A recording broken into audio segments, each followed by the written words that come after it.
Hi, this is Albert Pune, and this is my commentary for Cyborg. I'll cover pretty much everything uh, about both versions of Cyborg, both my director's cut and the release version. And before we actually start running the film, I just wanted to give you some backstory on how Cyborg came to be. In 1987, I was developing a film called Johnny Guitar that was going to be, it really was being designed for John Travolta.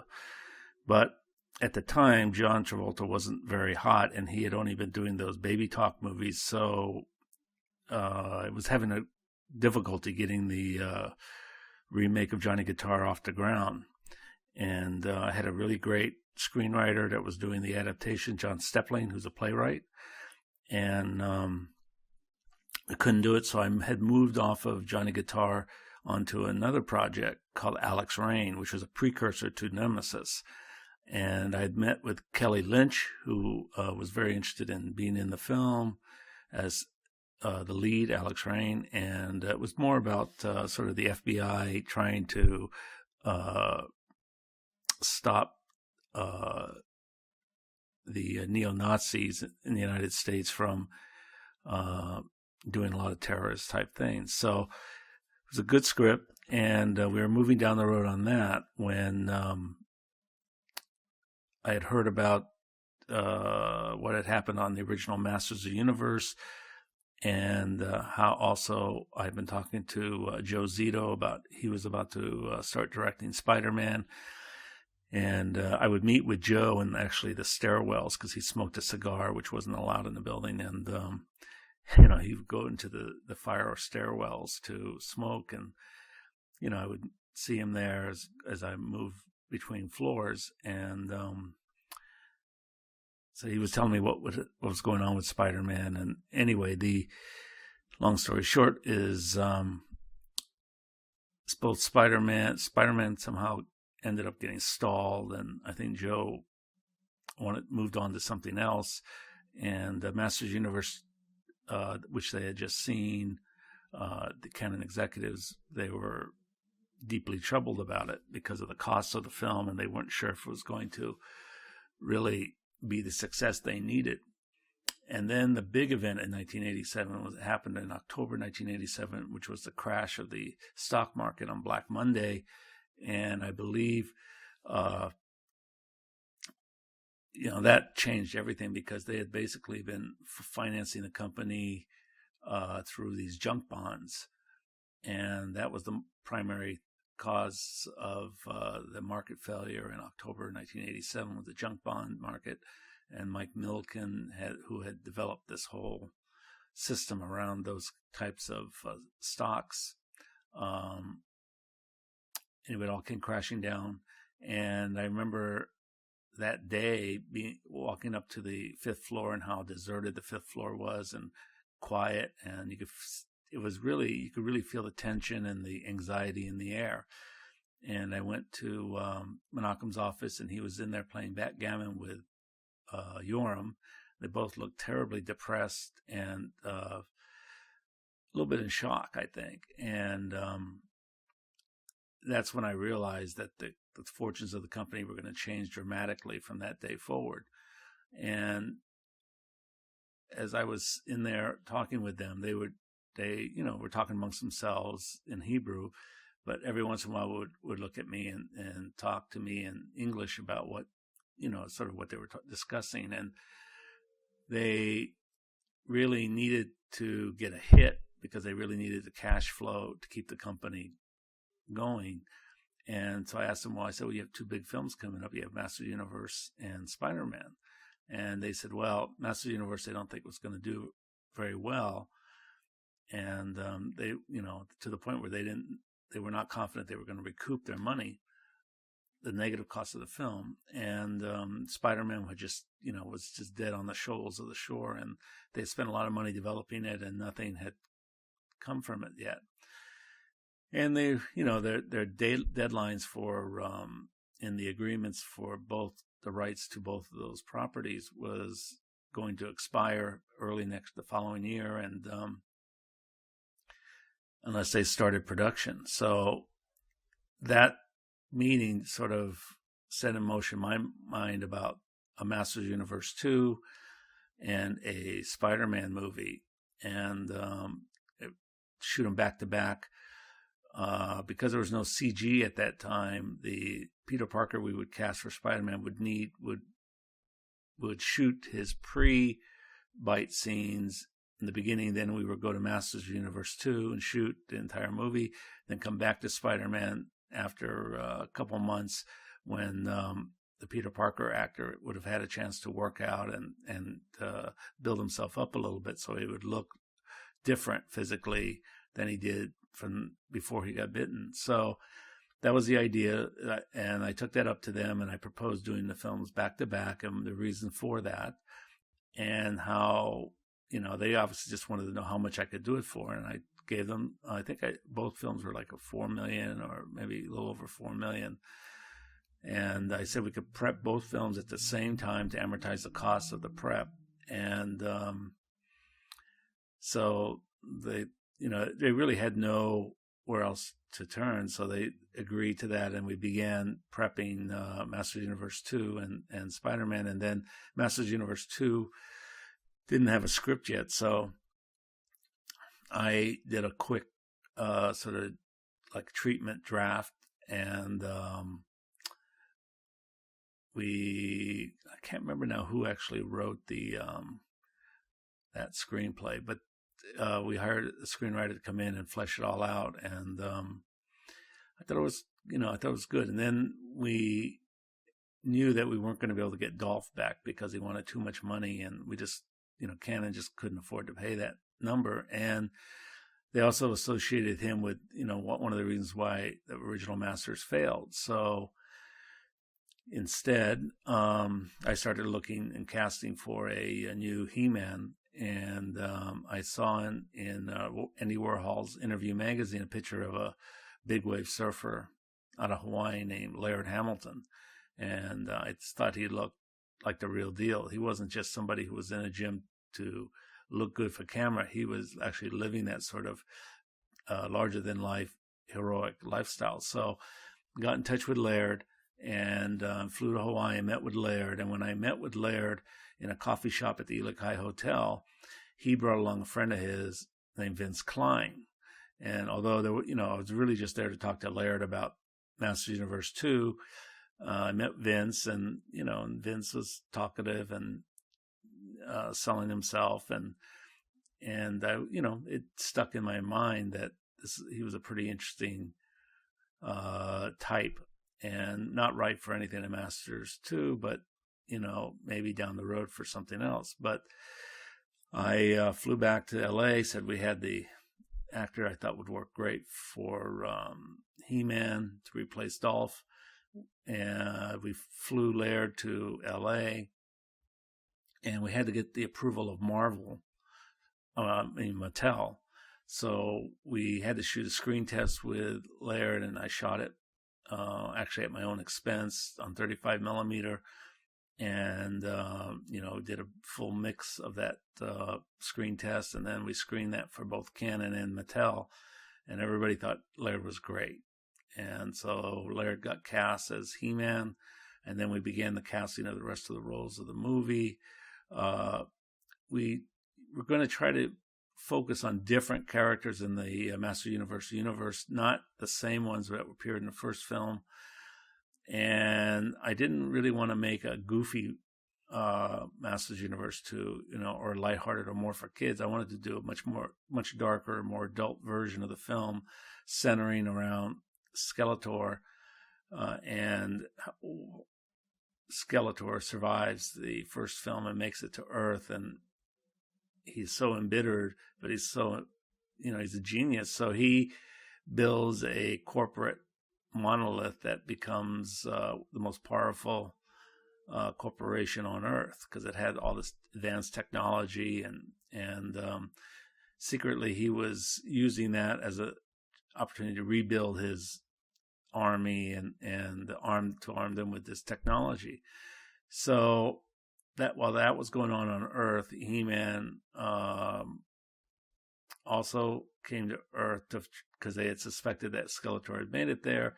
And anyway, then He-Man became, started having to live like a regular human while he was there, not walk around, half naked. So it was kind of an interesting story where you got a chance to really study these two opposing entities more deeply as who they were, their characters, their backgrounds, how they came to be, how they think, what they believe in.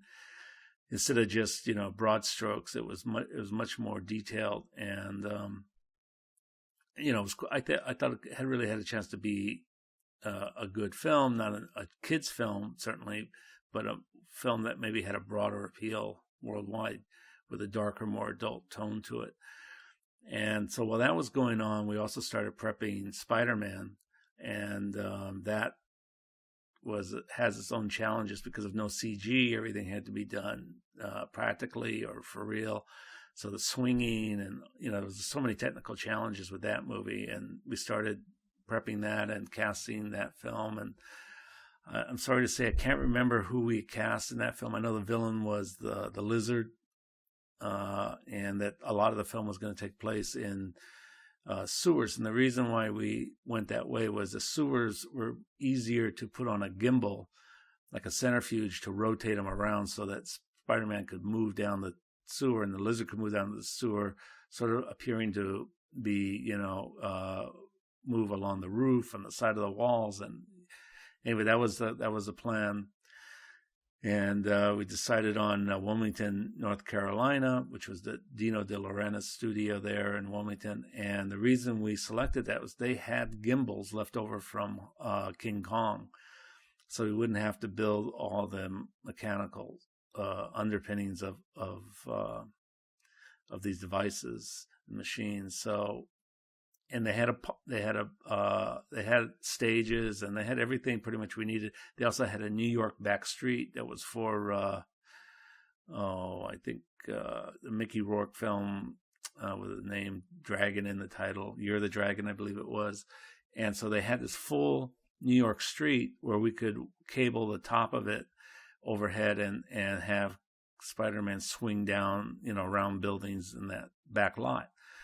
So that was the reason we selected Wilmington, North Carolina as a location. And both films they had enough stages for both films, the sets for both. And we began, and we went to New York with the production designer, Chester Kaczynski, and he really did a lot of research about Brooklyn. And I know we spent like a couple days in Brooklyn and a couple days in Manhattan,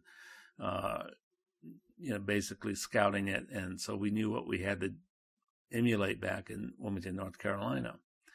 I also did some casting out of New York while I was there, and everything seemed like it was going well. And I flew out of New York, I think it was New Year's Eve, 1987, to go back down to Wilmington, North Carolina. And at that we would do a final technical scout with a full crew for both films when I got there and after New Year's. And we did that technical scout. And I think while on that technical scout, we had heard that there was going to be a problem. We got a message that there was a problem with the Mattel rights and with the Spider-Man rights. And this was due to a rights check bouncing and for both titles. And so we flew back to LA, and we were told that, shut everything down, that the rights were lost to both Masters of the Universe and to Spider-Man. So that all came crumbling down, and but they had spent a lot of money over the years on developing both properties and now spending money on prep. So I went to them and said, well, look, you can't really afford to just throw away and take a loss on what you've spent to date. And they said, well, what can we do? We don't have the rights. And I said, well, let me see if I can come up with a sort of another storyline that could take advantage of both, everything prepped for both films. And so I spent a weekend just outlining a new project, which was called Slinger at that time. I had an interest in doing a sort of a Western version of futuristic film, and there were some ideas that were left over from Alex Rain and from Johnny Guitar, and I incorporated those into this first draft, which was called Slinger. And on that Monday, I went into the executive floor, which is on the 5th floor at the Cannon Building, and laid out this plan of shooting this sci-fi action film, incorporating martial arts into it. And at that time, I really designed the whole thing to be for Chuck Norris, who they already had under contract and had been paying anyway. So I said, well, we could put Chuck in this, and I think this will work out really well, and you'll be able to have at least a film that you could have a chance to recoup the money you've spent to date. So they were, obviously a little skeptical about whether this could all be done and if everything could just transition that quickly to a new film. And what I didn't realize at the time was that they were trying to figure out a way to get Chuck into like another Death Wish or, one of these other films that already had an established pedigree. And they had just seen the initial box office on Bloodsport. And so they were, high to look for something for Jean-Claude Van Damme, who they thought, had a potential to at least be an entity or a commodity that could be sold. So I had called to a meeting. Our offices were actually across the street from the Cannon Building, and they said, we don't want you to use Chuck Norris because Chuck has other things we want him for. But we have this new young star whose film has, opened and did pretty well. And his name is Jean-Claude Van Damme. And if I would consider casting him as the lead instead of Chuck. And I didn't know anything about Jean-Claude other than I had seen, while in the hallways and in the offices down below, in the post-production offices, I had seen bits and pieces of Bloodsport, which, to be honest, I was not that impressed with. And they had me sit down in the Canon screening room and look at some film on Jean-Claude. And, it just seems, to me, it seemed a little unsophisticated and I don't know, I just didn't see, I couldn't understand when he talked. I thought his accent was too heavy to be playing an American and that whole thing. So I told them my reservations, and they basically said, if you want to make this film, you have to cast Jean-Claude Van Damme. So I said, okay. And I went to meet with Jean-Claude in the Valley. I can't remember where we actually first met, someplace in the Valley, because he lived in the Valley. And it was a good meeting. I mean, he was a very, very energetic and excited person that had been working many, many years to get to this position. So he, talked about what he thought he could do and bring to it. And, at that time, there had really not been a martial arts sci-fi futuristic movie. So that was exciting to both he and I. And we talked about what he could do and what he couldn't do. We discussed his accent, and he thought he could, with time, he would master English so it could be spoken more clearly. And I left that meeting very encouraged because he was just so excited and so positive and sort of an innocent in a way, just somebody like just starting out who really didn't know what was what yet, except there was an opportunity that he'd been working for his entire life. And I met his best friend, childhood friend, Michelle Kesey, who also had a lot of nice things to say. And I talked to him privately a little bit about Jean-Claude, and he was very, very supportive and behind Jean-Claude 100%, and said that Jean-Claude would give the film his absolute all. And so I thought that would work out great. And I was still concerned about the accent, on his French accent and stuff. So anyway, we I agreed to, work with Jean-Claude, cast Jean-Claude as the lead for the film, and that's how that came about. And I met Jean-Claude's, his wife Gladys, and I was very, very just impressed with how grounded it seemed like he had. The people in his life were, they didn't seem like Hollywood people. They didn't seem to um, be, sort of phonies or overly optimistic. They seemed pretty grounded. They both all understood that a lot of hard work would be necessary. And I liked Gladys a lot, and she was very, very nice. And Michelle was great. And so anyway, that's how the whole thing came together. And then I went to Wilmington, North Carolina to finish the casting there. And I remembered when we told Laird Hamilton that Masters Universe 2 had been canceled, he was in Paris at that time.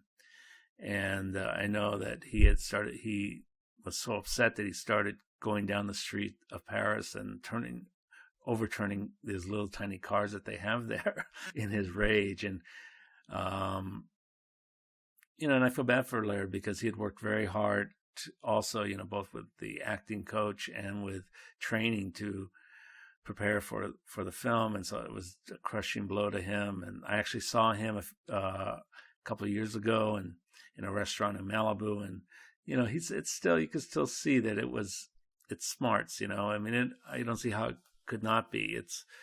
And then when we were casting for the villain of Cyborg, I remembered his Vince Klein, who was with Laird, and so we got in touch with Vince, and we got Vince on board. And I knew that Jean-Claude was working really hard physically to look fantastic for the film, and I knew that the villain had to look even more physically imposing in order for the film's sort of underlying revenge story to work. And so even though Vince was obviously in tremendous shape, we put him in with in a program to develop him further physically, and you see the results in the film. So that's the backstory on Cyborg, and I'm going to start. We'll start the film now, and then I'll talk about it as it progresses. As I said, the film began life as under the title Slinger, and it was really sort of a spaghetti western homage, just set in a sci-fi environment. And one of the decisions I made at the end was to really cut out as much dialogue as possible, because it was just clear that Jean-Claude, the combination of struggling with his accent and with English enunciation, that he had enough on his plate just being the star of the film and doing the fights and stuff. We didn't need to add the extra burden of a lot of dialogue, so we really trimmed down the dialogue way back. And an actor named Don Michael Paul I hired to do the final drafts of Cyborg. And he came to North Carolina, and we worked together. And he was an actor in several of my movies, Dangerously Close and Down Twisted, Alien from LA, who always wanted to be, his aspiration was to be a director. So I took him up on his, he always said, "Oh, let me write something for you. Let me write something for you." So I took him up on that, and I had good luck with John Stockwell on Dangerously Close. So I felt that, I would have good luck with Don. And so Don attacked it, and with the understanding that we had to cut as much dialogue out. And actually, as we were working on that process, I was listening to my little cassette machine, and I think I heard some Def Leppard, and I just got this idea that maybe the film could be more theatrical. It was already leaning that way with the sort of spaghetti Western influences, but it could be more theatrical and operatic, and maybe Jean-Claude's personality and his limitations with the language could work within that. So, it seemed more natural. And so that's kind of how that final draft began. And I think once we did that final draft, that was it. We didn't really mess with the script that much after that. And then we had Jean-Claude arrive in Wilmington. He arrived with his father and Michelle, and they really, they did a good job of keeping him focused and grounded, and we started shooting. As the movie progressed, we would have more issues, but anyway, the film was called Slinger at the time, and that's what you see here in the main titles. And I had started to think about doing, voiceovers for Jean-Claude's sort of inner life because of the limitations we had with him doing the dialogue. And you'll see that reflected actually in this version of the movie, where I try to use voiceover, not necessarily even from the Gibson character, but from like a Greek chorus sort of way, where you just get snatches of little bits of thoughts and feelings from this world. And I thought it helped a lot, and I liked the device, and I liked what we were able to do with it. And this was a matte painting done by Fantasy 2, which was a big effects company in Burbank that did like the Terminator movies, and so this is the old-fashioned matte painting.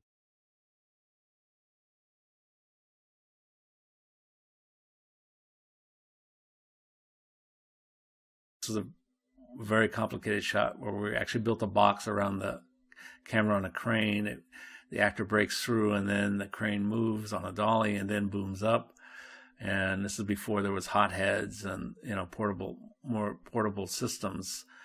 So I don't know, it was pretty crazy. But this is, you can see the backlot street at the De Laurentiis studio, how it's a New York street, and we adapted it. We'd already spent a lot of money refurbishing it, so we use it in the film, except we degraded what we had fixed up, and I think it adds a lot of scope to the film that you normally wouldn't see if we had shot on a practical city street, or at least for this budget, we'd have never been able to do it, except that this backlot already existed and we had already done a lot of work on it. And this is in Wilmington, in the city itself. And Dale Hayden, who I had known only from her TV ads and stuff, that I hadn't really seen any of her movies, but her audition was quite good, and she seemed to grasp what we were after. And I think the stunt crew on this did a great job, of the fights, and everything was practical. And I hired a lot of, this is Blaise Leong, who's fighting Strat here. He's a martial artist, and he was great because he played multiple characters. Everybody had to play more than one character in the film, except for obviously the leads. But pretty much everybody did double or triple duty, because we didn't have that many stunt guys. I think we had 3 or 4 stunt guys for the show. And this is the first time you see Vince, and Vince is wearing a lot of the costume from Masters Universe 2 that Skeletor would have worn, and he looks great. And this is Alex Daniels, who was a stuntman, and it's great. Everybody was really, really committed to the project, and there was always a good spirit on the set. Not the most experienced group of actors, certainly. There was limitations because this is, there were stunt people doing dialogue, and which normally doesn't turn out that well, but it seemed to be okay for this, given the type of film that it was. And we had these contact lenses that were actually made for Masters Universe 2, and we had them adapted so that Vince could have these light-colored eyes, which again is an homage to the Henry Fonda character in Once Upon a Time in the West, which you'll see coming up here. But I always thought that Henry Fonda's eyes in Once Upon a Time in the West were just so eerie and great. So this is the homage to that moment. There you go. He even has a sort of the bone structure of Henry Fonda a little bit, which was, again, intentional, the way we lit him and the eyes, and he looked great. Vince really tried hard. He was very nervous throughout the whole shoot and wanted to do well. And this is a local girl, Haley Peterson, who had never acted before, never thought about acting, just came in as an extra that we cast as pretty big role. Again, because the dialogue had been cut back quite a bit, it allowed me to kind of go more for visual appropriateness as opposed to a lot of acting talent. And we had a lot of stuff left over, like you see that face mask underneath that scarf on this guy on the ground. Well, that was from Masters.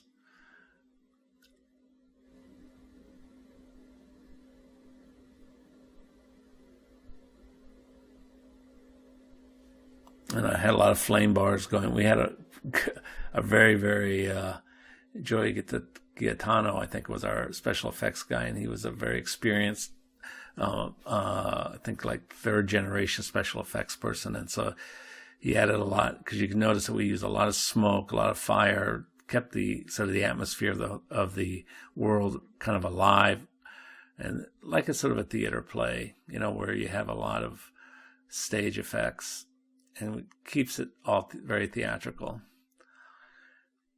And we worked hard on the production designs. You can see all the nettings. I liked at that time to shoot through things and past things for depth. And I thought that was really important for me, always to have a lot of stuff going on in front of the lens.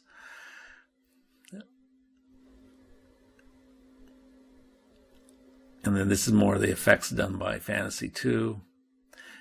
Jean-Claude had this knot on his forehead, which I couldn't figure out. I thought it would actually go down and be gone at a certain point, but it never changed. It was always there. And then I think I asked him about it, and he said it's just like he got hit there and it became a permanent sort of scar tissue lump.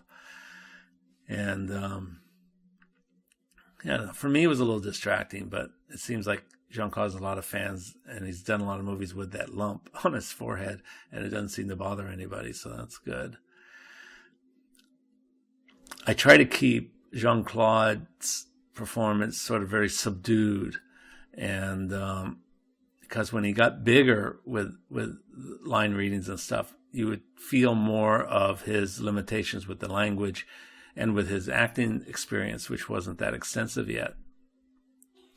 I realized in talking to him and spending time with him that he grew up on movies and idolized, stars. And so the easiest point of communication for me and him about a scene or a moment in a scene was I could reference back to heroes or movies he had seen, and he would understand what I was going for or needing. And that's a Cyborg effect. This is probably the most elaborate, most expensive thing in the movie right here. It's so hard to do these things practically. That's what's so great about CG now, is that you can make these things look so much more realistic, and they don't have the sort of the fake quality of trying to do it through practically with live makeup effects. We had these weapons that were all supposed to be gas powered, so that right there, that was the first time we'd see one. So we had to establish that it was air powered or CO2 powered weaponry. And this is a puppet, stop motion. This is actually a stop motion puppet, and they built a mock-up of a set to match the set that the scene takes place on location.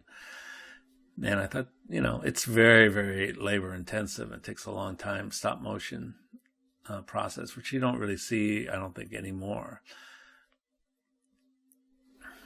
Against Vince is very imposing. I limited his dialogue, so whenever he spoke, he spoke with something that was really evil or not appropriate.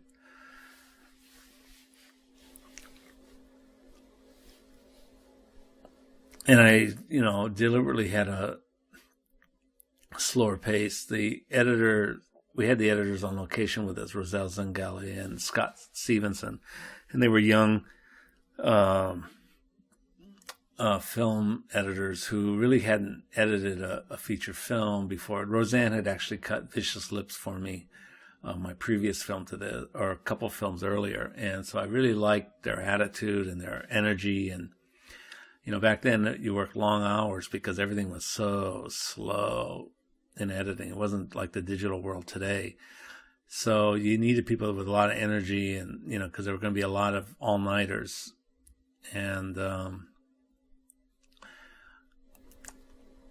only thing I really struggled with Jean-Claude is he had a tendency to sort of pose or act a pose instead of letting it organically let the character come out of him. He tended to, again, refer back to movie images, and he would like emulate those movie images almost too much so, though. And that made him a little bit more prone to pose and not really be present in the scene. It's like, he was a little removed and distant because he was seeing himself in the scene as opposed to being there in the scene. And so that was really a tough struggle with him constantly. He also was, dieting, and he didn't want to show his body at the beginning of the film because he wasn't ready yet, and he would be working out hard and dieting. And it was my first experience with this type of criteria for where the look and the body and the muscles and stuff were so important. So we kept him covered for I think the first 3 weeks of the movie, and then he would give me updates by calling me into like his trailer to show me a particular muscle group and how it was developing, and which I thought was a little weird, but now I understand it. But then I wasn't hadn't been around this type of thing, so I didn't quite understand the whole body thing. And I'd walk into his trailer and it'd be dark, and I'd say Jean-Claude, and all of a sudden he would say, "Come here," and it'd flash a flashlight on his muscle group, and then flex it so I could see how it was developing, how it was getting cut and ripped and detailed. And it was very impressive, but it was just his focus was so strongly on training and bodybuilding and looking tremendous physically that I don't think he focuses much on character and backstory and that type of thing, which he needed to. But I can understand how, when you're working that hard physically to get ready for a film, that it really does consume you and exhaust you mentally, and it takes a lot of discipline to do it. And that discipline doesn't really leave much time. That's Blaise Leong again, is another character. And we could never get this little boy's eye line to quite work right. It always moved to where his mom was standing next to the camera, and anyway, later on you'll see his eye line even more off to Jean-Claude. But again, this next scene, which is a flashback in New York, was shot in the city of Wilmington itself. And originally we had selected Terry Batson here as Dale Hayden's double.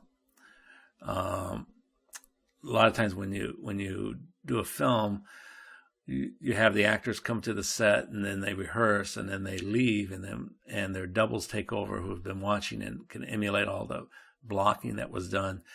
And you use these doubles to light the set, so the cameraman has the actual three-dimensional physical forms to light. And Terry was great at that. But I thought she had a really interesting, innocent quality that kind of was production value all by itself. She had a great face and great eyes, and it's a great way about her so we ended up casting her for this very important role of Mary.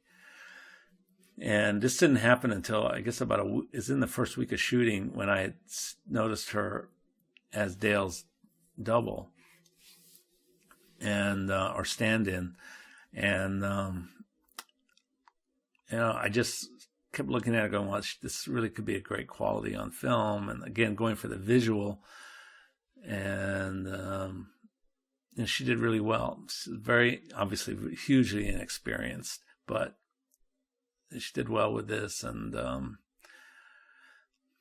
I thought she would be a good counterpoint to Jean-Claude.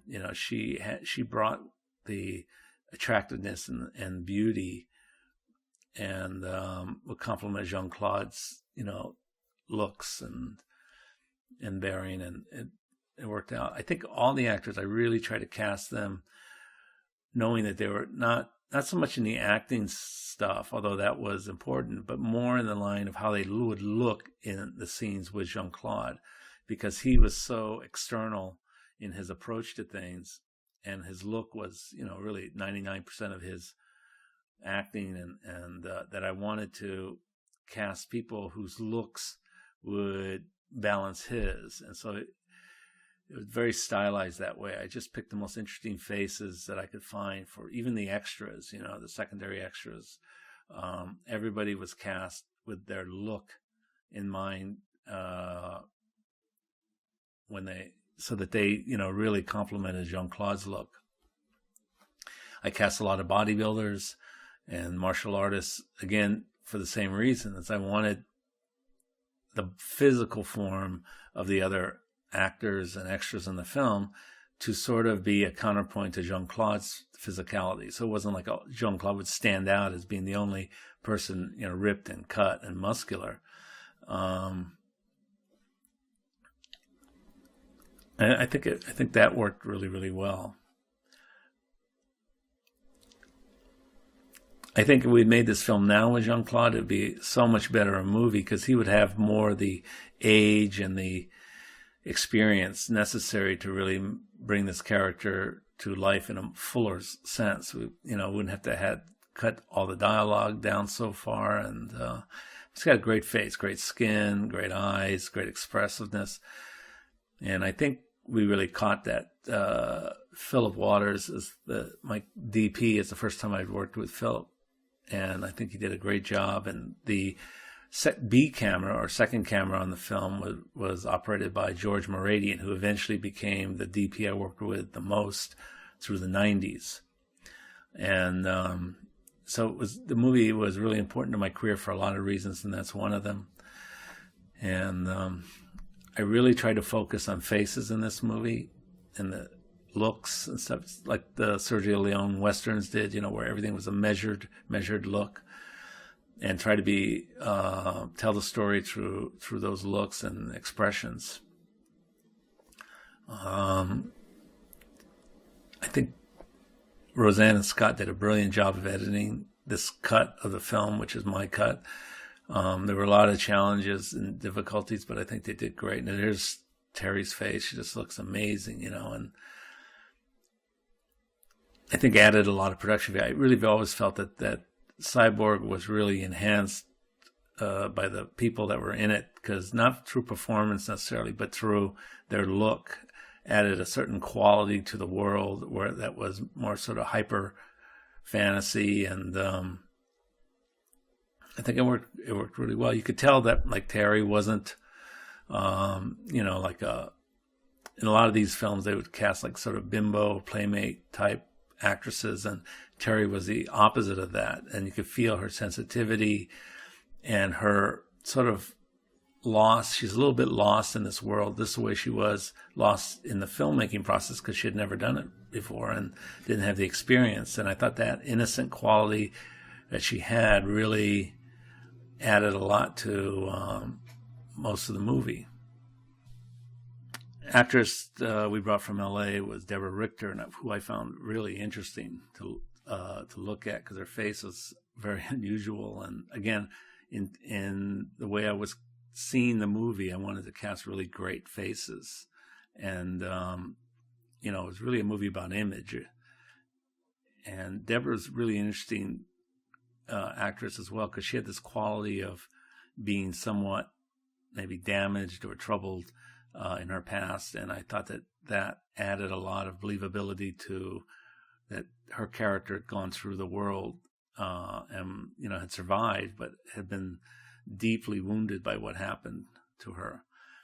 And I think she came with her psychotherapist, because I think she was going through pretty heavy therapy to get over some issue.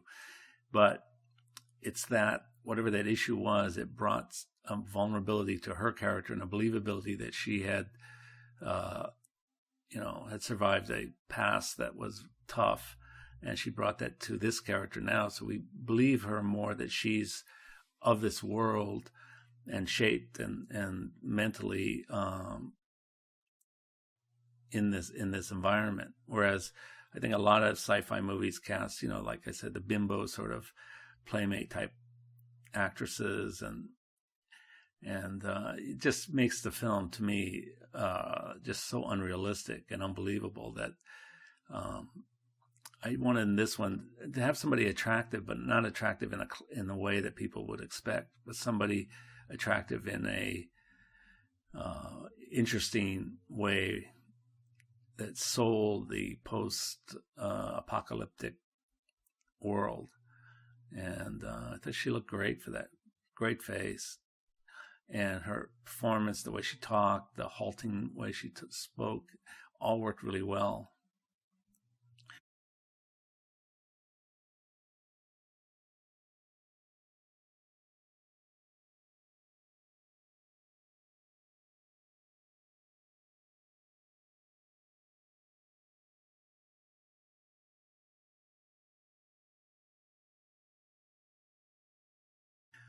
And here, mostly stunt guys, and most of these guys are people you've seen before, and you're going to see them in the next scene. We just kept recycling them over and over again. That's why that's why so many of the bad guys' faces are covered, because it allowed me to reuse them as multiple times, so Jean-Claude could fight people that knew what they were doing. And this is a kid shot where I told you we just could not get his eye line to line up correctly. He just kept looking to his family, and we had to shoot it so fast that I didn't get a chance to move them all out of the way. And anyway, but this building was great. This building was actually a slaughterhouse, I believe, and in the, I think, turn of the century time period, it was actually used as a place where they would bring African Americans out and kill them.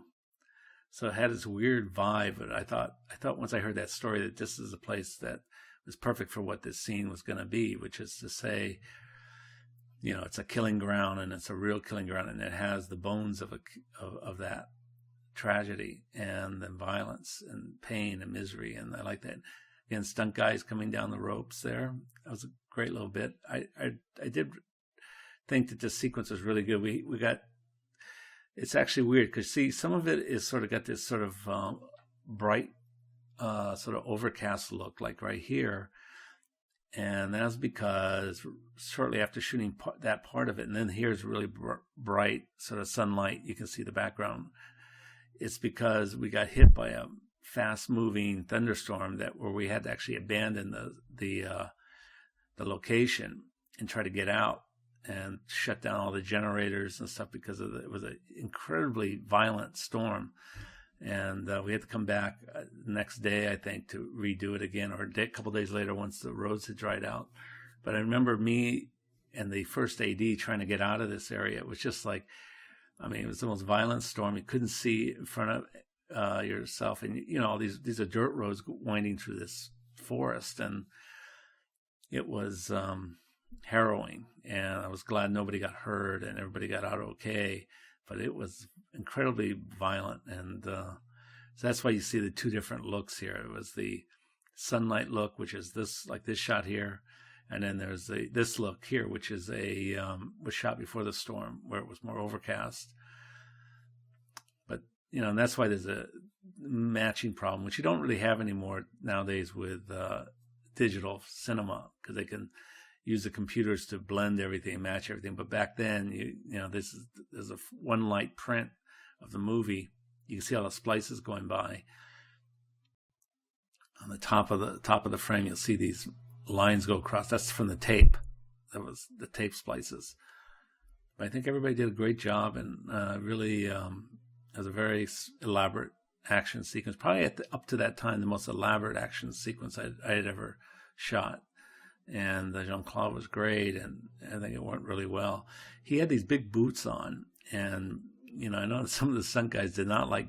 He liked to make a little contact, he called just a touch, but it was, it obviously was painful for them because the heavy boots with the big heel on the back of it. It was painful when they got struck in the chest or the stomach or the back or anywhere. But Jean-Claude was a pretty amazing. I think even the stunt guys were pretty impressed with how under control he was, and a lot of those knives were real knives, even if they were fake knives or wood knives, which still can hurt. And they did a good job. I think everybody did a good job. There were a couple of martial artists in that fight, and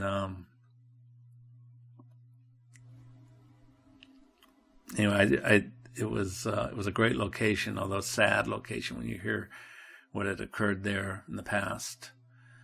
And it was like sort of the center of Ku Klux Klan activity in that area, and so it had that vibe of something horrific, and I think it added to the mood and the feel of the film. Certainly, the texture on the walls were all real, and I had a lot of the graffiti added, but that was about all we did to this place. I just thought it was one of the best locations. You can see the wind now picking up on her hair and the foliage. This is where the storm's starting to come in. And it may be after that shot, actually, that we had to abandon the set because of the violence of the storm. And there was a fear that the trucks wouldn't be able to get out of there and people would be stranded. And there was a very real threat of the lights attracting lightning. And so this is a great boat we found. I can't remember how I found this boat.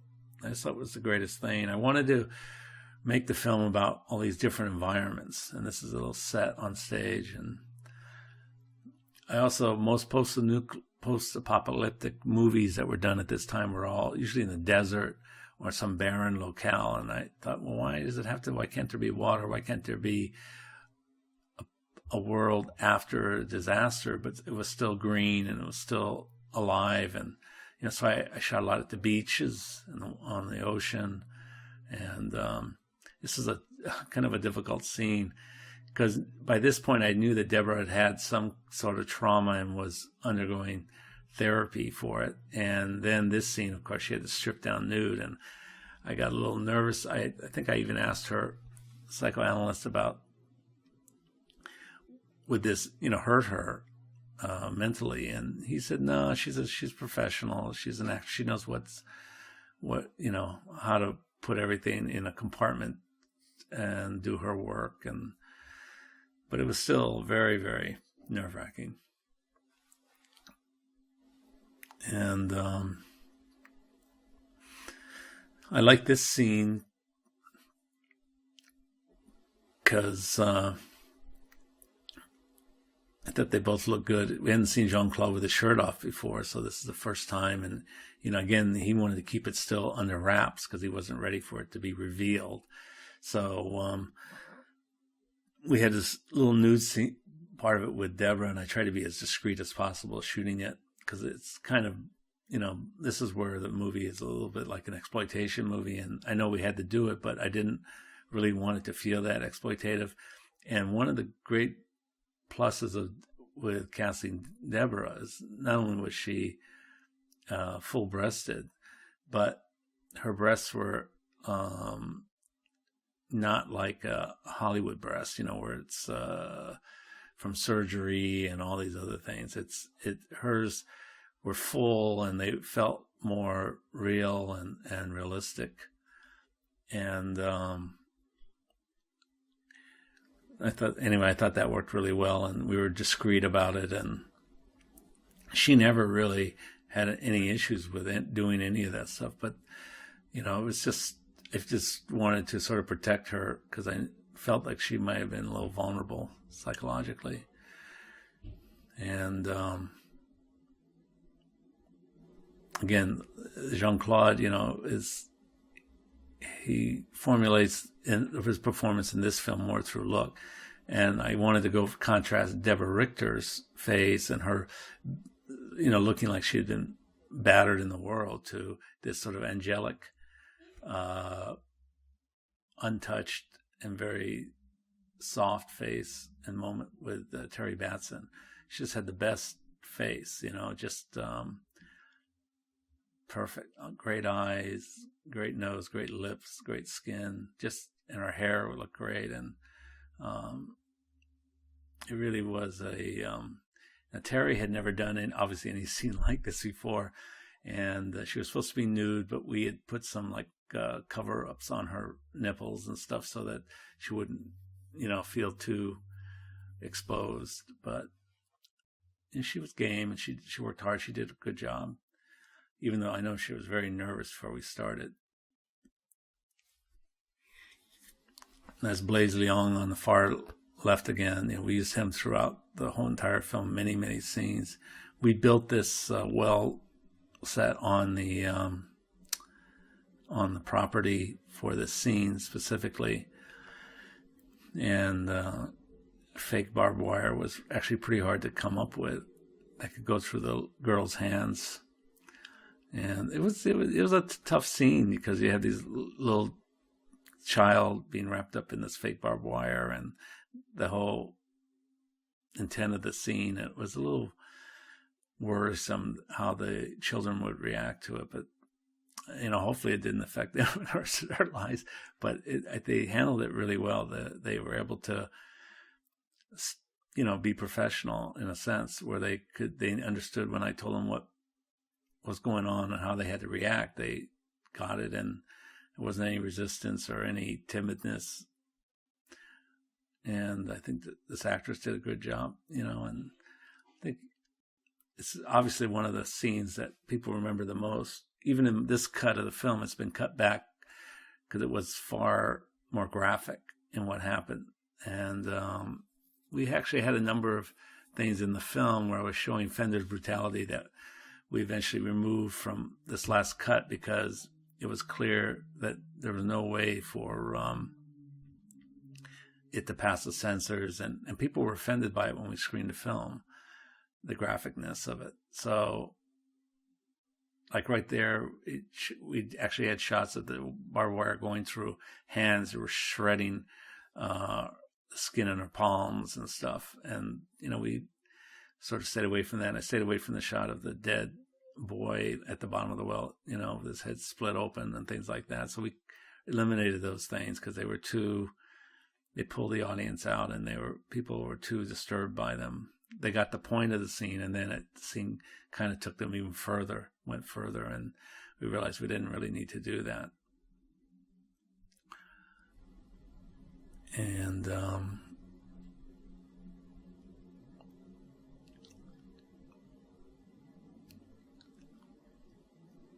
Deborah's face is so interesting. Again, not like sort of your typical, prototypical Hollywood face. And not sure how we got that moon. I'm not sure if there was actually a full moon and we shot this, or if we added, I think it probably was there. It probably was a full moon that hadn't set yet. And so we shot this either late or early. Either that was a moonrise or moonset.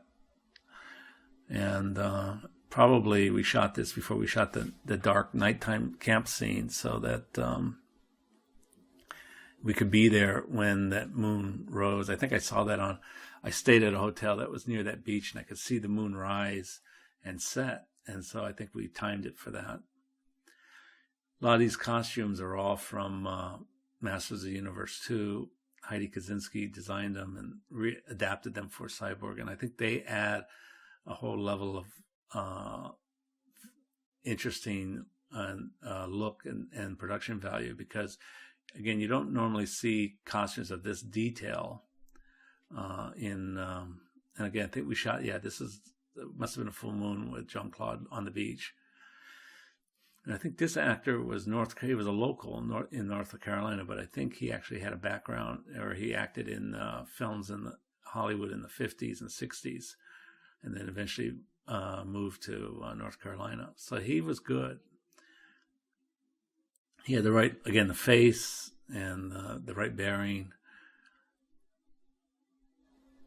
And was really happy with his performance. And then Dale really was terrific, because she's Canadian, so she doesn't feel American at all. And she actually feels sort of European in a way, in her features of her face. And I think that again adds to the sort of theatrical opera quality of the film. And here's again the fake, where we makeup effects, because nowadays this all be done through CG much more effectively, using the real person's head. But here we had to, it was all had to be for real and practical, and making it look realistic was, just so hard to do. Because latex is not like human skin. It doesn't reflect the same way. It doesn't have the same sort of moist life that real human flesh has. It's basically plastic. So I know a lot of people nowadays like real practical effects, but they don't. I just don't understand why they would, because it never looked realistic to me, and it was so hard to get it to look even halfway decent and not fake. But it always looked fake. I think subconsciously it looked fake to everybody that saw it, because it's clear that that's not human flesh and not a human eye and that kind of stuff. So no matter how you lit it, no matter how you treated it, it just wasn't going to look great. I had a crane, and I think we used the crane as much as we could in the film, like here, and I tried to really maximize. We couldn't afford to hold it all the time or use it every day, but I tried as much as I could to amortize the shots. And here's Rolf Mueller, who had just gotten off the plane from Germany, didn't speak any English at all, and his attorney, which was my attorney and Jean-Claude's attorney, asked if I would cast him in the film so he could get a SAG card. And so this is the film that got Rolf his SAG card, and he was so huge that I know that Heidi, in costuming him, was worried that they could find anything that would fit him, because he was just massive, and it's like 6'6".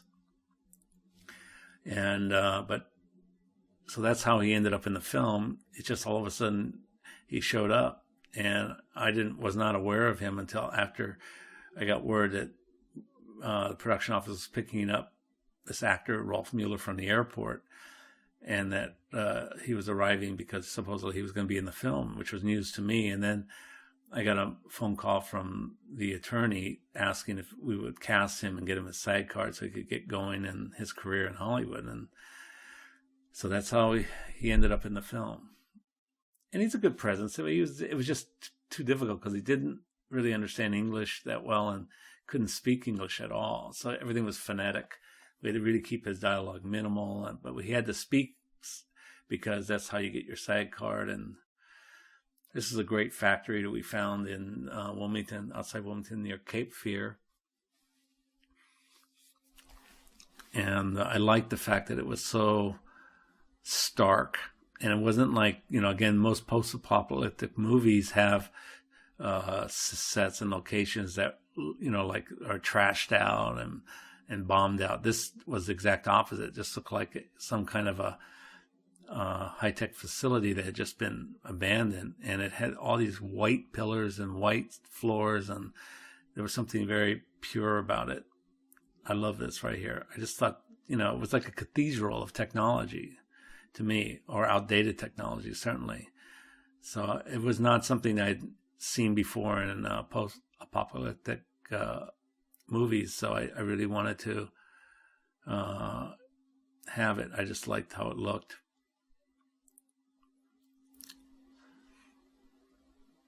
And it also made it easier to do some of the action that we were going to do in this for this sequence, because it had a lot of what they call pick points, which the stunt guys use for where they need, and the special effects guys, to build rigs. Like eventually Jean-Claude slides down on a broken pipe and things like that, and it just had a lot of easy ways of setting those gags up. And I liked the feel of this place, and just a different architecture that it presented that you normally don't see in these sort of films. And it wasn't a post-nuclear film, so it didn't have to have everything bombed out and destroyed. Just things abandoned as life moved away from these structures. This is kind of a scary thing. These two guys with these knives, and but they did really well with it. Except I know that this stunt guy, who eventually became after this starred in a couple action movies on his own, Matt McComb. They tried to make him into a action star, and so this right here hurt him. This even though he's wearing padding and stuff. Jean-Claude's legs are very powerful, and actually that's Matt there on the bottom too. You see him. Everybody played multiple roles, and so we covered him up. And this is Blaze again.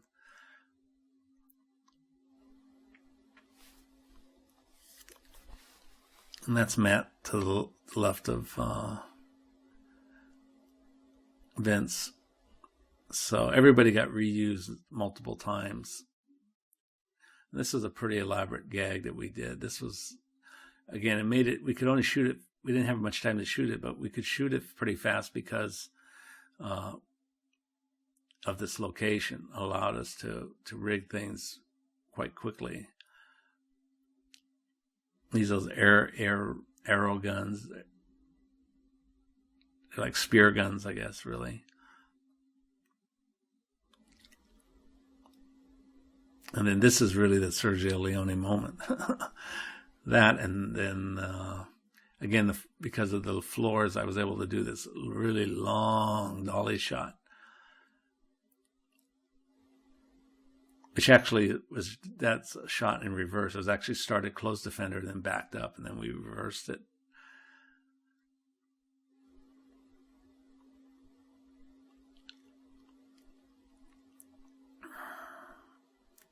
This is like one of those hero moments for Jean-Claude, just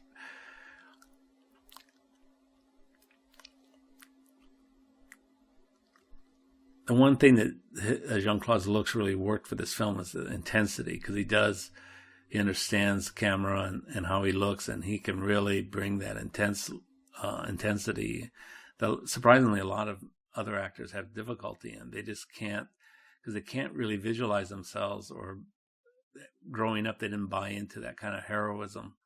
And Jean-Claude, because of the way he grew up and the movies he saw, he does have that sort of movie star intensity, action star intensity. He knows how to sell that emotion. And again, these are all the same actors that we saw kill earlier. So then what I would do is finish with a stunt guy in a fight, and then we put his wardrobe and makeup on an extra and lay in the background and dead, and so that I could reuse a stuntman in more and more fights. And this is the great shot. This turned out really nicely, except I think we lost the sun. It was much nicer when we were rehearsing in the sunlight, but it's still, a classic sort of Sergio Leone scene and moment where, the entire cast comes out on stage. It's not realistic at all, and it's clearly theatrical. So which was the intent. And then I love this moment of revealing, I think Haley Peterson, the girl that plays the young girl growing up, she really was quite cute and really precocious for her age. She was, I think, only like 18 or 19, and I think she was working at a fast food restaurant. And when we found her, and I think she did a great job. It's not something she'd ever imagined doing, and I don't think she ever did another movie after this. But for our purposes, she had the right look and the right feel of an innocent. Again, somebody who had never done a movie before, so the reality was far more realistic. Here she comes. And I thought she had a great look. And you feel that she's an innocent, that's just organic, because she has no acting experience whatsoever. She's just like just out of high school, local girl. And she did well. And the makeup and hair people and the costume people did a great job with her.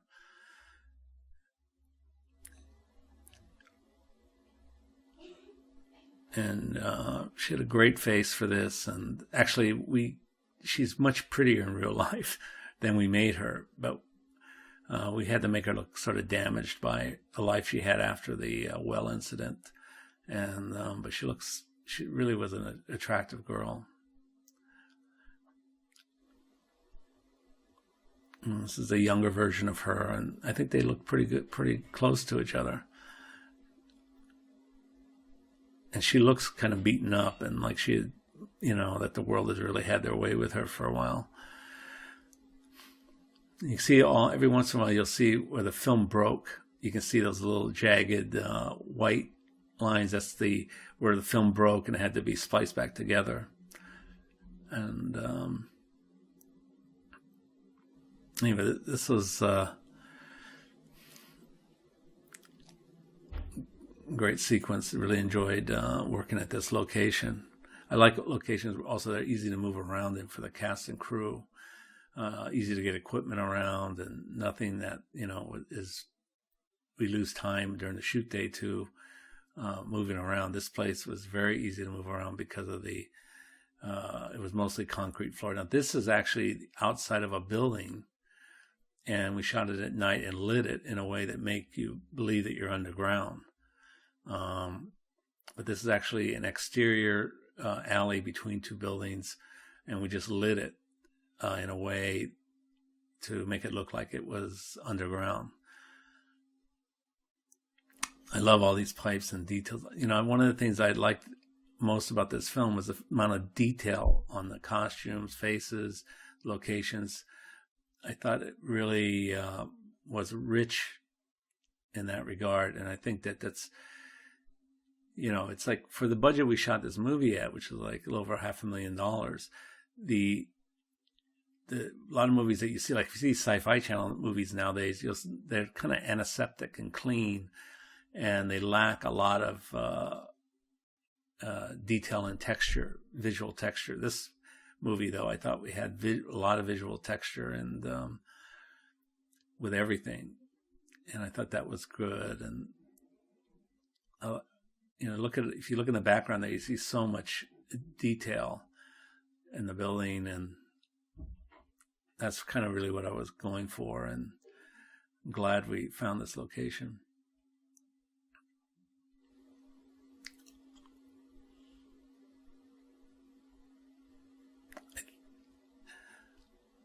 Now, our story is a little bit different than the release version story. This one, it's clearly that Pearl has selected to stay with Fender because she believes Fender is stronger than Jean-Claude, and consequently will get her to Atlanta safely, whereas she doesn't believe that Jean-Claude can do it, and that Jean-Claude, if Fender caught up with them, would lose to Fender.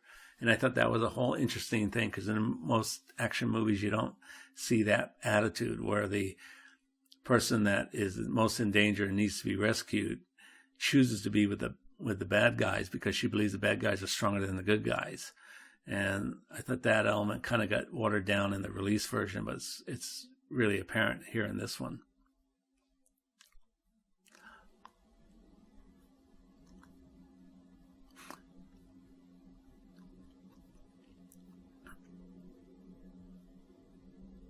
And one thing I did try to do with all these characters, like here, Robert Pence here is one of the pirates, is to not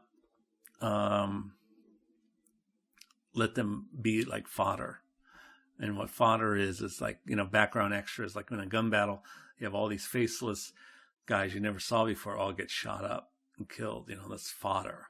And this one here, I wanted to give each of the bad guys some personality, some distinctive look, or so that you feel like there's a personality there. Now, you saw that alleyway right here. This alleyway right here where we had the sewer is actually this is the same alleyway right here, but just shot at night and lit differently. And it's pretty amazing. This is how it really looks. And this is what we converted it to here in this. We converted it to an interior underground. And one of the reasons we picked this area was it's close to water, a water main where we could build a little dam up. We could dam up the the walkway and have, it feel like you're in a sewer with a level of water. We built little plugs that went into the doorways of that passageway with round holes in it. And that we opened the doors that were all along that whole stretch and put these door plugs in with these little holes and lit through the holes. Again, you see doors along the way here in that building on the right. And we opened the doors and just put a plug in and then lit it. And so it looked like right here, this is just walking by a doorway. And then here, this is actually between two, this isn't outside, this is an exterior. And I wanted it to feel more elemental. So we picked an area one for Jean-Claude could do his splits. And also we picked an area where we could really flood it. But it was outside, and we shot it at night and lit it as an interior. But it was just the base of two concrete pillars with a space in between. And the space was close enough together. We built a platform for Jean-Claude's heels to lock into for him to be able to do this. Although we did, it's not like we just threw him up there and then he was on his own. And, if he got in trouble, he would fall and get hurt. We've had him on a cable, so he was also cabled. And so that even if he were to fall off of this, he would not fall. He wouldn't fall any further than this right here, because the cable was taut and it was a safety line. Again, this same sort of corridor where we just cheated it to look like an interior. It was great because there was a water main nearby with water, and we were able to flood the place and also create the rain and drizzle and, keeping it very elemental. So that was great. And these are like ladders up to the next, again, this is all outdoors. So it was, we actually had more of the types of set dressing and set pieces where we needed to do it, like this ladder. It was really just an exterior ladder. And then we built this hole. This is the hole in the ground, and we fabricated a manhole out in the middle of this swamp, and so everybody could climb out of it. And we had to do this almost individually because it could only fit like maybe two people in there at a time. So they would have to come up two at a time, and then we'd put two more down there, and then two more would come up and onward. And I wanted to shoot in this swamp because, again, it was not a location you normally saw in a post-apocalypse movie. Usually it's desert or, barren. And this one I wanted to see. There was a book that I had read before I did this movie called The Drowning Earth that really influenced me to say, the vegetation could survive and humans might not be able to, but the plant life could survive. And so I love this swamp. And it also was affected by the fact that when I was in, Japan, the Japanese cinema really influenced me, and water and swamp and greenery, and the Japanese samurai movies are really important. And so I wanted to bring that into this. This is shot very much like a samurai film right here, where you're in sort of a natural environment with unnatural elements going into it. And I love this swamp and the water, and I don't know how much the actors liked it, but it was pretty good. I really like this. And this is very much like a samurai movie where they fight in the water and standoffs in the water. And that was a female bodybuilder that was great, just the best temperament. And she looked great and powerful and fearless, as opposed to the more feminine Deborah Richter there. I think her name was Sharon Glazer. I don't think she was from North Carolina. I think we brought her in. Now her arm got cut off, and we took out the shot where it was graphic, where it shows the hand being cut off, and then she hits Deborah with a stump, and then they both go down, go unconscious. And then Jean-Claude, it was hard for Jean-Claude to fight in the water, especially with the leather boots soaking up the water, and to get height on his kicks and stuff. And these people were just great. Like here, this is not an easy run, running through basically a marsh. And the way I did things, and I still do things, I shoot everything from the beginning to the end. So people have to do the entire action over and over and over again. And this was not easy. But I thought everybody did a great job. And, we tried to incorporate a lot of different styles in this movie. That was more like wrestling and more like almost MMA, where it's more, like on the ground fighting and grappling. It's more grappling, because Stefano's there, who's doing the fighting, had a little background in that, so I wanted to use that.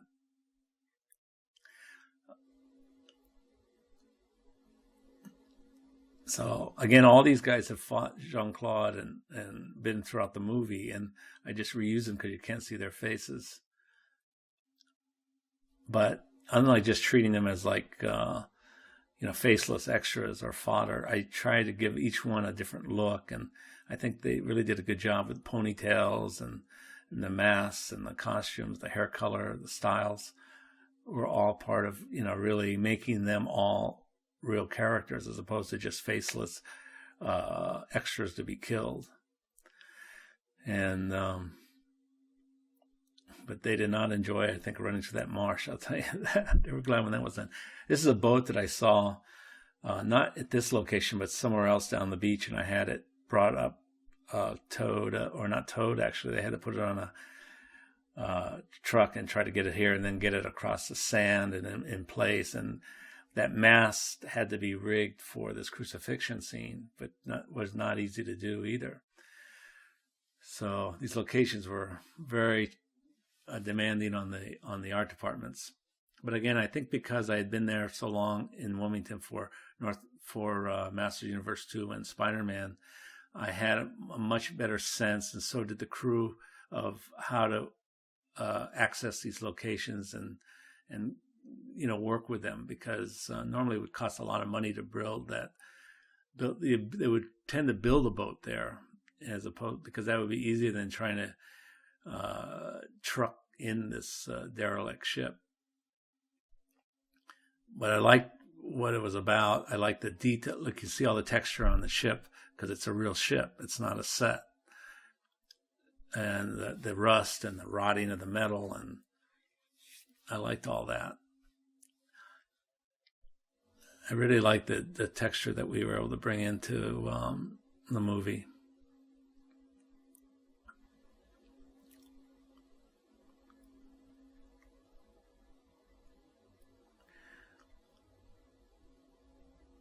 And I think whenever Vince Klein had to face Jean-Claude, he was really intent on overshadowing Jean-Claude. I think that was that's why these scenes have more tension than actually they would have had normally, because they're really about Vince being a neophyte, seeing Jean-Claude as a star and the star treatment that Jean-Claude got, wanting some of that star treatment. So he tried to overshadow Jean-Claude, and, almost like in his mind, it was a movie about Fender and not about Jean-Claude's character. And this was a mask that we had to build there, and it had to be built in a way that could support Jean-Claude's weight. So, again, not an easy thing to do logistically, but the special effects crew, led by Joey DeGaetano and Doug Leonard, the production designer, they really achieved this. And because it's pretty high up, too. They were hoping that I would ask for it to be lower, but I actually asked for it to be pretty high. And Jean-Claude is actually safetied onto that mast, and beyond you can't quite see, but beyond the mast, the line goes all the way up to a safety pick point. So he's not in any real danger, although it's very uncomfortable. And Jean-Claude, while he liked the look of it, when we first did it, first time he went up, it hurt him so much, because, they got a harness around his waist, and it's painful.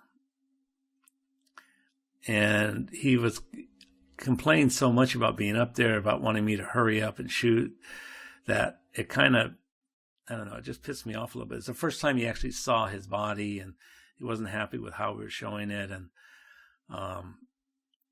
because, he was whining so much about being up there, which is, and again, I acknowledge it is very uncomfortable. And, it took time to shoot, and we were on a crane, and so everything was slower, and he thought we were moving too slow, and that he was so uncomfortable and in pain that I think when we broke for lunch, I actually broke the cast and crew, and everybody walked off, and left Jean-Claude up there for a moment, hanging, and then finally, had the special effects and stunt people lower him. But I was so pissed at him that I just, because he was making it so hard to shoot this sequence, that I left him up there for a few minutes longer than I had to.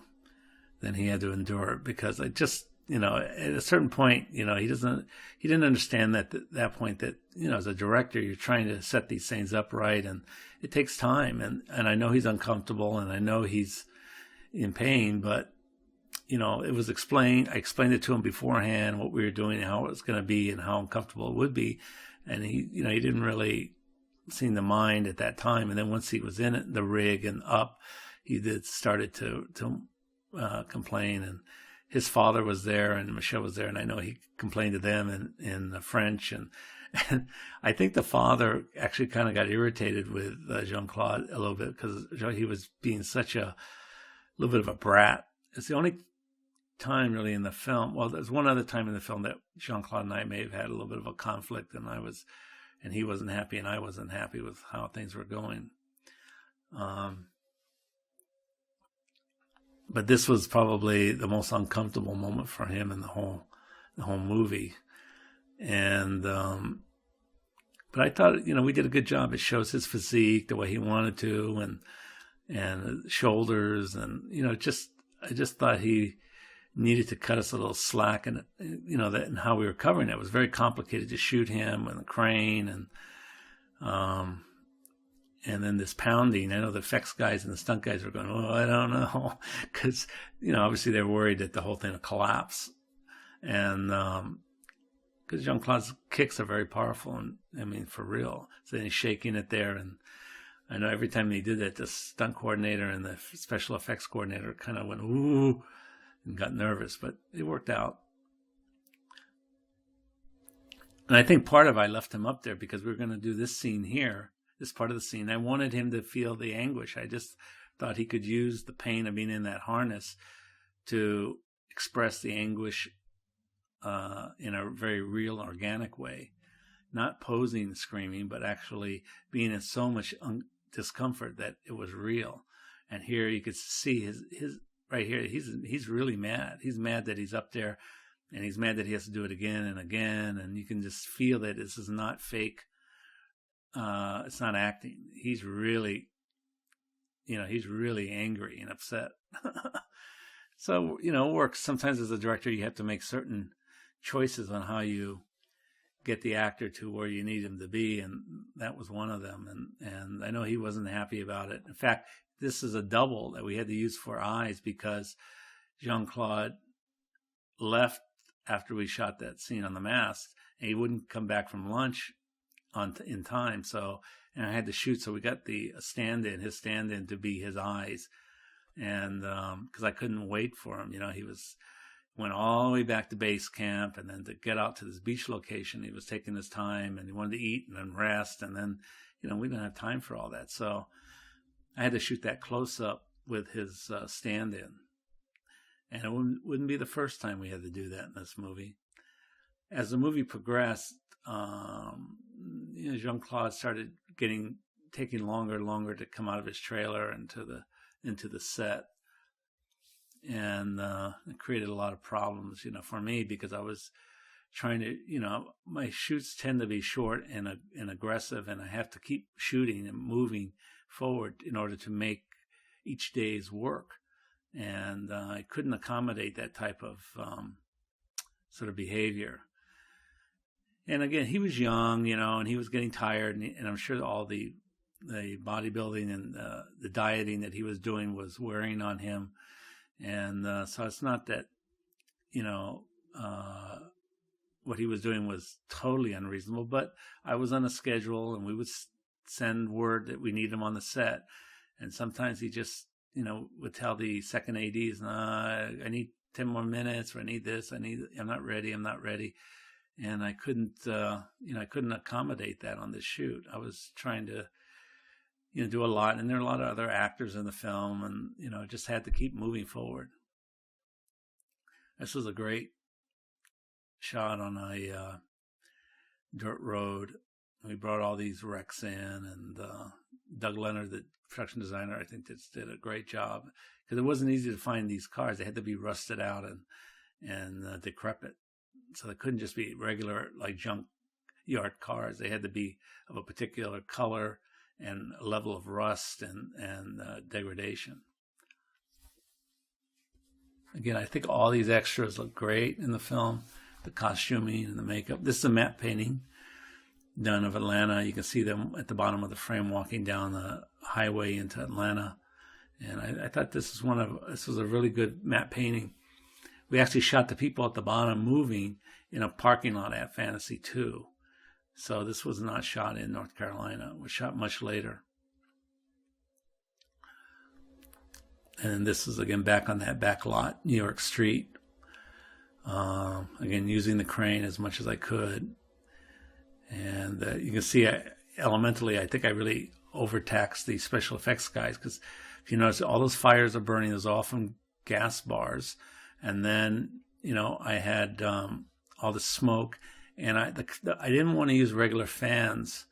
I wanted to use the type of fans that they would use, like in a hurricane movie, or, in a movie with where there was, hurricane force winds. And I wanted the wind to also travel the entire length of the set. So we got these things called Ritter fans, which are basically airplane propellers. And, they use airplane propellers to create this wind because of the size of the set and the depth. And I wanted it to be, also flooded this street. I think after actually we were done with this, I think they had to actually demolish this New York Street backlot, because it just was so damaged from the water that we used, the flames and the wind, that it was not safe to work on anymore.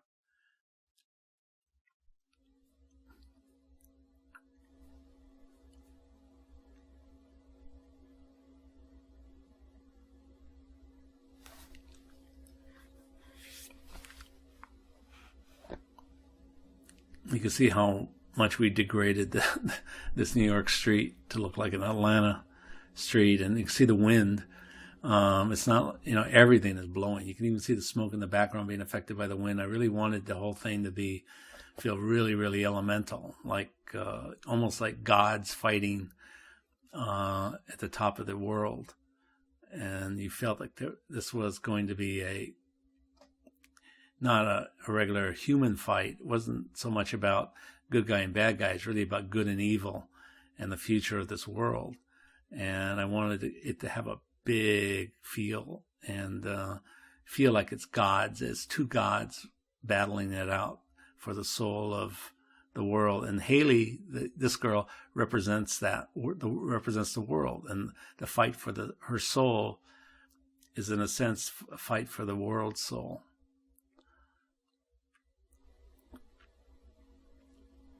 And I think we took altogether about 3 nights to shoot this. And night shoots are really hard. Everybody's tired and hard to see, and you get worn out much quicker. And, all the water and the wind and the smoke, it was a pretty tough shoot. No, and then you'll see the lightnings. Those are from arc welders, giant arc welders, and they're like scissors. And so the arc welders, when they're brought together, spark, and that's what creates the lightning effect. I didn't want to use lights with shutters, which is the way a lot of times lightning is produced, because, again, the size of the set was so vast that I wanted the flash to travel across the entire set. And arc welders are not easy. One, you have to have somebody up there that knows what they're doing, and it's kind of dangerous because you have a very high voltage of electricity going through positive and negative scissors, and then they bring them together, and then it's like an explosive spark. And this is where we had a little accident with one of the actors, Rock Pinky. What happened was, we rehearsed all these things many times, but once you get all the elements going, and lightning and smoke and fan, which is really loud because they're airplane propellers going, I think Rock just got a little pumped up and he missed his mark, and that's why he got clipped in the eye by Jean-Claude. Jean-Claude was under control and did everything like he did it in the rehearsals, except I think Jackson just got a little overamped, and even though we told everybody to stay within themselves and not get out of control, I think he just got so excited that he went too far and got clipped in the eye, and now I'm adding rain to this. So not only is there lightning on these scissors lists, and rain and airplane propellers going full blast for the wind, and smoke and flames, but now I'm adding rain. So it's stressful, it's hard to do. It's hard to keep track of all these elements, and then now we begin this fight. And I know a lot of people criticize the fact that the actors roared, but I think the roar was actually very realistic and organic to them. They screamed and bellowed and roared because the environment and the situation brought that out. It wasn't anything. It wasn't really acting. I think it's just they were expressing what was inside their bodies with all these things going on at one time around them and swirling. They felt the magnitude of the moment. Certainly Vince and Jean-Claude did. They knew this was the ending fight of the movie. They knew this is what people would remember. And I think to a large degree, both actors wanted to dominate the scene. And so that's what you had. You had Vince and his physique and his wanting to be, a star and to come and to overshadow Jean-Claude. And you had Jean-Claude wanting to be a big moment for himself. And so I think a lot of the fight was driven by this sort of, not narcissistic, but it was two actors that wanted to be stars that felt that this was their moment to really shine and to be remembered. And it really pushed their performances to an amazing level. And it wasn't like they were acting anymore, because once you add all that, the rain, the smoke, the fires, the wind, I think they got caught up in it. I think they were there in the moment. And it was probably those screams were probably the best acting that both of them had done in the film, because there was no acting. It was real. It was really bellowing, at each other to say who was better, who had the better body, who had the better muscles, who looked better. And, definitely a competition in a very real sense. And I think that was really one of the things that made the film memorable for people. It was the fact that this wasn't like a fake fight. It was, in a lot of ways, it was real. The emotion in it by both men were real. They didn't have to. It wasn't good and bad. It was me, Vince Klein, against you, Jean-Claude. And Jean-Claude feeling the fact that Vince looked great, obviously, and so Jean-Claude was feeling the threat a little bit in terms of who had the best body and who was in the best shape. And, so it was a very real competition. It wasn't a manufactured one where, it says in the script, oh, I'm the evil guy and I'm the bad guy and I want to kill the good guy. This is really right here. It's body against body. It's about who is the biggest star, who's going to be the star from this movie. And that's what the bellowing really was about, was they were just, it was their, like, ids coming out in their screams. And both of them wanted to look better than the other. And I know Jean-Claude was affected by the fact that a lot of people, when they saw Vince's body, went, "Holy shit." And I know that weighed heavily on Jean-Claude because Jean-Claude had been working up to this moment. So it was a threat to him in a very real sense. And so this fight was much more emotional than people realize. It was real in a lot of ways, you know. And this is the killing only in my director's cut. I think in the release version, we did pickups for this scene that went on and on and on, where the fight continues. It comes back to life and goes on and on. When the film was taken away from me, it was taken away because there was a test screening. We had done a screening for Canon initially where I screened the black and white print with a lot of heavy metal music, and the Canon executives did not like that. And then, so after that, we did another test screening with color, pretty much close to this version of the film. And they brought a test audience into the Canon screening room, and they screened, except one of Jean-Claude's entourage or friends kind of heard about it and was there. And the screening did not go well at all. And he called Jean-Claude, I think, in Thailand, and told him that the screening was a disaster. And And so then I think Jean-Claude then got in touch with the Canon executives and said, what's going on? This film's a disaster. And because Jean-Claude had taken over Bloodsport and re-edited Bloodsport and turned it from an unreleasable film to a releasable film, I think that the Canon executives, when Jean-Claude said, I can make this film better and I can save this film, they let him do it. Although Jean-Claude and I, we had a good relationship. So right here, again, this is another Jean-Claude double because he just wouldn't come out of his trailer in time. So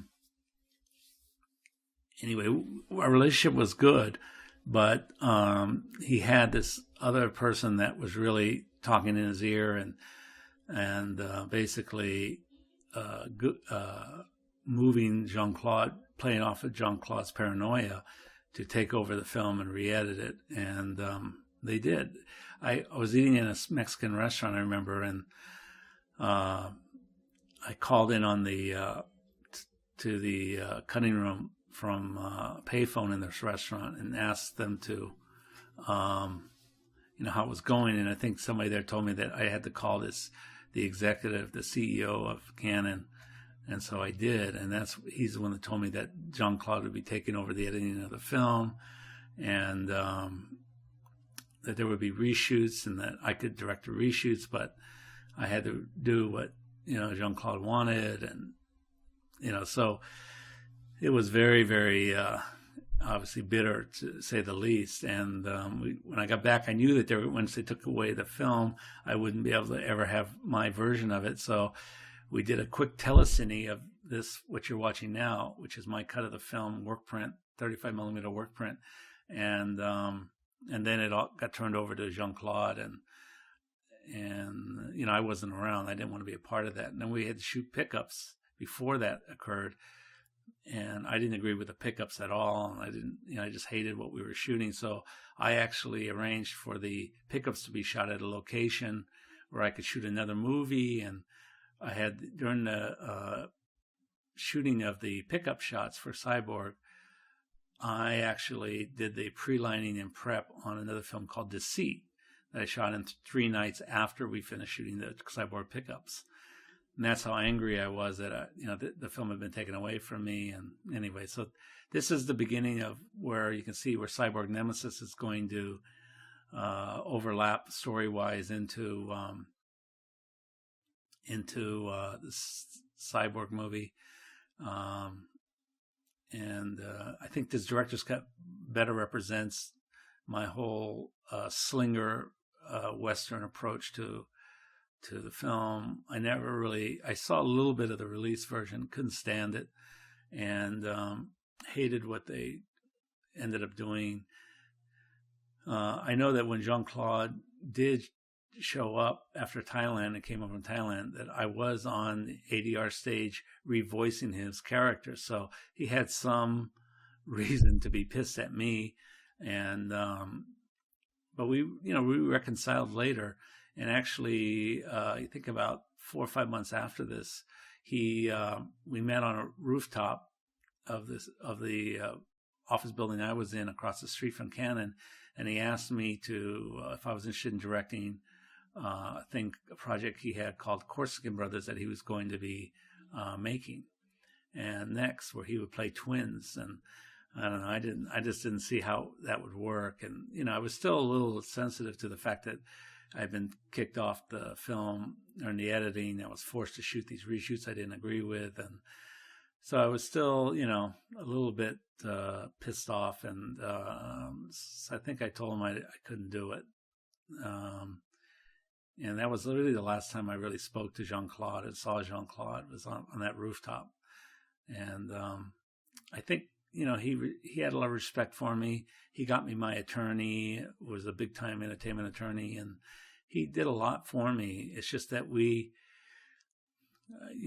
just, that the kind of movies that I wanted to make and how I wanted to make them really was the opposite of really where he was going at that time. He wanted to move into the studio mainstream, and I wanted to stay in sort of the more artsy, independent way of making films. And so we parted, and I hope we get to work maybe together one more time, because I think we've both grown and maybe grown closer to each other's point of view.